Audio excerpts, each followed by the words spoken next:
இன்றைய வேத வசனம், வார்த்தையினாலாவது கிரியையினாலாவது நீங்கள் எதை செய்தாலும் அதையெல்லாம் கர்த்தராகிய இயேசுவின் நாமத்தினாலே செய்து அவர் முன்னிலையாக பிதாவாகிய தேவனை ஸ்தோத்தரியுங்கள்.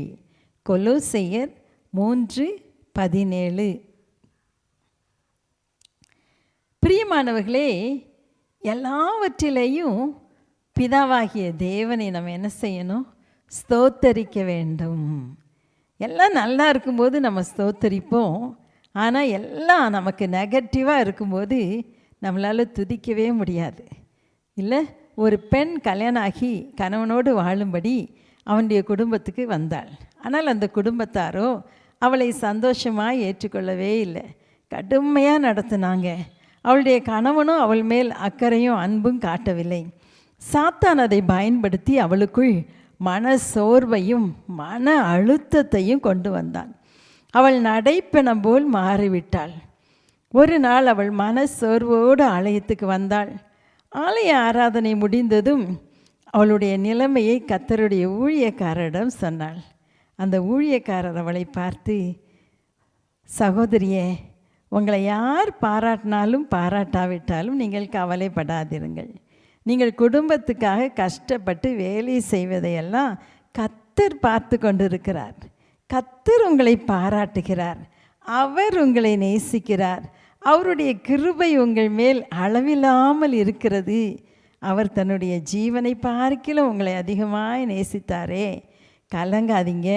அது மாத்திரல்ல சகோதரியே, உங்கள் வீட்டு வேலையை செய்கிறதுக்கு முன்னால் ஒரு நிமிஷம் முழங்கால் போட்டு, ஆண்டவரே, இந்த வீட்டை எனக்கு கொடுத்ததற்காக நன்றி, எனக்கென்று ஒரு நல்ல கணவரையும் அருமையான குடும்பத்தையும் கொடுத்ததற்காக நன்றி நன்றின்னு சொல்லி ஜெபம் பண்ணி துதித்து தேவ பிரசன்னத்தை கொண்டு வாங்கன்னு சொன்னார். அந்த நாள்லேருந்து அந்த சகோதரி அதேபடியே ஜெபித்தாங்க, தேவ பிரசன்னத்தை உணர்ந்தாங்க. வேலை செய்யும்போது அந்த டிப்ரெஷன், சோர்வு எல்லாம் வராதபடி பாடிக்கொண்டும் ஜெபித்து கொண்டுமே வேலை செய்ய ஆரம்பித்தார்கள். கர்த்தர் தன்னோடு கூட இருக்கிறதையும் தன்னை கவனிக்கிறதையும் தன்னை பாராட்டுகிறதையும் உணர்ந்து களிகூற ஆரம்பித்தாங்க. ஒரு நாள் அவங்க வேலை செஞ்சு முடித்த பிறகு கர்த்தர், மகளே, நீ நன்றாய் செய்தாய் என்று சொன்ன மெல்லிய குரலை அவர்கள் கேட்டார்கள். அவர்களுக்கு அளவற்ற சந்தோஷம். அருமையானவர்களே, கர்த்தர் நம்மை பாராட்டுகிறவர்.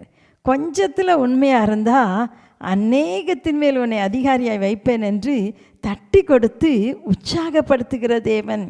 கர்த்தர் ஒவ்வொரு நிமிஷமும் நம்மளை கவனித்து கொண்டே இருக்கிறார். கர்த்தருடைய கண்கள் நீதிமான்கள் மேல் நோக்கமாக இருக்கிறது. ஒருவேளை அனுகூலமற்ற காரியங்கள் நம்முடைய வாழ்க்கையில் நடக்கும்போது கூட ஆண்டவருக்கு ஸ்தோத்திரம் பண்ணுங்க. பேதுருவை பார்த்து சொன்னார், இப்பொழுது நான் செய்வதை அறியாய், இனிமேல் அறிவாய். ஒருவேளை சில நேரம் கடினமான பாதையில் போகும்போது ஏன் இந்த பாதையில் கர்த்தர் என்னை அனுமதிக்கிறார் என்று நமக்கு புரியாது. ஆனாலும் ஸ்தோத்திரம் பண்ணுங்க. இழப்புகள் மத்தியிலே, பாடுகள் மத்தியிலே, நிந்தையின் மத்தியில் கடந்து வரும்போது கூட ஆண்டவரை துதிங்க. அப்போது இப்போ அது தெரியாது, பின் நாட்களில் அவங்களுக்கு தெரியும், இந்த பிரச்சனை மூலமாக தான் கர்த்தர் என்னை உருவாக்கினார்.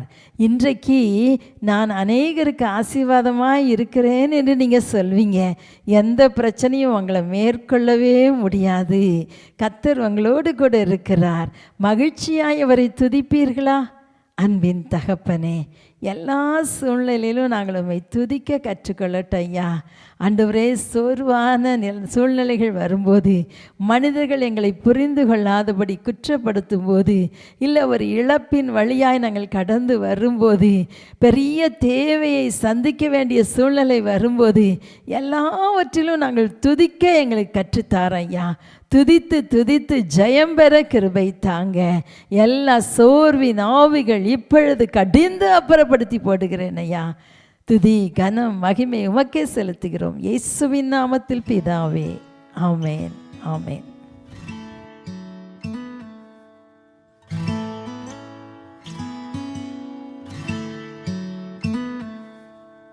காலையும் மாலையும் அல்லேலூயா, நான் விடும் சுவாசமே அல்லேலூயா. காலையும் மாலையும் அல்லேலூயா. நான் விடும் சுவாசமே அல்லேலூயா. நான் சோர்ந்து போகும்போது என் பலனாக மாறும். நான் சொற்களற்ற நேரம் என் ஆத்துமாவும் பாடும் அல்லேலூயா. அல்லேலூயா.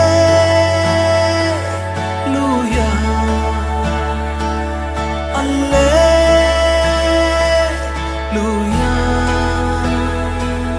அல்லேலூயா.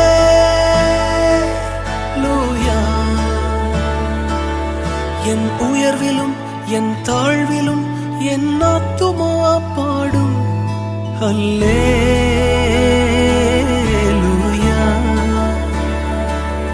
அல்லேலூயா.